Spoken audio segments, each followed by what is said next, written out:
Hello, ഇന്നും back to school craft ആയിട്ടോ വന്നിട്ടുള്ളത്. ഇന്നൊരു മെമ്മോ പാഡാണ്. അപ്പോൾ നമുക്ക് സിമ്പിളായിട്ട് വളരെ സിമ്പിളായിട്ട് വീട്ടിൽ തന്നെ ചെയ്തെടുക്കാൻ പറ്റുന്നൊരു മെമ്മോ പാഡായിട്ട് ഞാൻ ഇവിടെ ചെയ്യുന്നത്.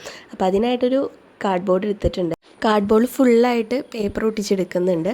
അപ്പോൾ ഫസ്റ്റ് നമ്മുടെ ഔട്ടർ സൈഡ് ഉണ്ടല്ലോ, അത് ഒട്ടിച്ചതിന് ശേഷമാണ് അതിൻ്റെ ഇന്നർ സൈഡ് ഒട്ടിച്ചെടുക്കുന്നത് കേട്ടോ. ഇതിൻ്റെ ഫുൾ വീഡിയോ വേണമെന്നുണ്ടെങ്കിൽ ഒന്ന് കമൻറ്റ് ചെയ്യൂ കേട്ടോ, ഞാൻ ഫുൾ വീഡിയോ ആയിട്ട് ചെയ്യാം. ഇതിന് ഇന്നർ സൈഡ് ഒട്ടിച്ചെടുത്തതിന് ശേഷം നമുക്ക് ഇനി കുറച്ച് അലങ്കോലപ്പണികളാവാം. അപ്പോൾ അതിനായിട്ട് ഫ്രണ്ടിൽ ഞാൻ ഇവിടെ ഒരു സ്റ്റിക്കർ ഒട്ടിച്ചെടുക്കുന്നുണ്ട്.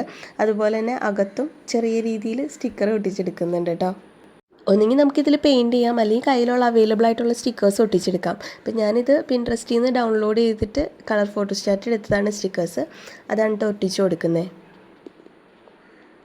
ഇനി ഇതിലേക്ക് ഫസ്റ്റ് നമുക്ക് ട്രാൻസ്പെറൻറ്റ് സ്റ്റിക്കി നോട്ട് ഒട്ടിച്ചെടുക്കാം. അപ്പോൾ അതെങ്ങനെയാണ് ചെയ്യുന്നതെന്നുള്ള ഷോർട്സ് ഇട്ടിട്ടുണ്ട് കേട്ടോ, അപ്പോൾ അതൊന്ന് കണ്ടു നോക്കുക. അപ്പോൾ അത് ഒട്ടിച്ചെടുക്കാം. ഇനി അതിന് ശേഷം നമുക്ക് സ്റ്റിക്കി നോട്ട് ഒട്ടിച്ചെടുക്കാം. അപ്പോൾ അതും ഇങ്ങനെ തന്നെ പശ തേച്ചിട്ടായിട്ട് ഒട്ടിച്ചെടുക്കുന്നത് കേട്ടോ. അതും എങ്ങനെയാണ് ചെയ്യുന്നതെന്നുള്ള ഷോർട്സ് ഇട്ടിട്ടുണ്ട് കേട്ടോ.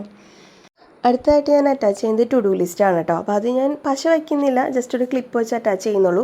ഇപ്പോൾ ഇതിലേത് നമുക്ക് കഴിഞ്ഞു പോയാലും റീഫിൽ ചെയ്തെടുക്കാവുന്നതേ ഉള്ളൂ കേട്ടോ. അതിൻ്റെ ബേസ് മാത്രം മതി, ബാക്കിയെല്ലാം നമുക്ക് റീഫിൽ ചെയ്യാം കേട്ടോ. അപ്പോൾ ഇതിൽ നമുക്ക് എന്തെങ്കിലും എഴുതാൻ വേണ്ടിയിട്ട് അതും വെച്ചിട്ടുണ്ട്. നമുക്ക് സ്കെച്ച് വെച്ചിട്ട് എഴുതിയിട്ട് മാച്ച് റീയൂസ് ചെയ്യാം.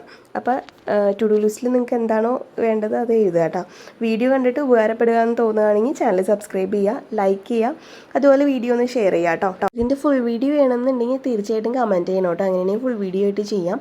അതുപോലെ തന്നെ നമുക്കൊരു 1K സബ്സ്ക്രൈബേഴ്സ് ആവുകയാണെങ്കിൽ നമുക്കൊരു ഗിവ് അവേ അനൗൺസ് ചെയ്യാം കേട്ടോ. അപ്പോൾ എല്ലാവരും ഒന്ന് ട്രൈ ചെയ്ത് നോക്കുക. ചാനൽ സബ്സ്ക്രൈബ് ചെയ്യാൻ മറക്കരുത്. വീഡിയോ ലൈക്ക് ചെയ്യുക, ഷെയർ ചെയ്യുക. താങ്ക്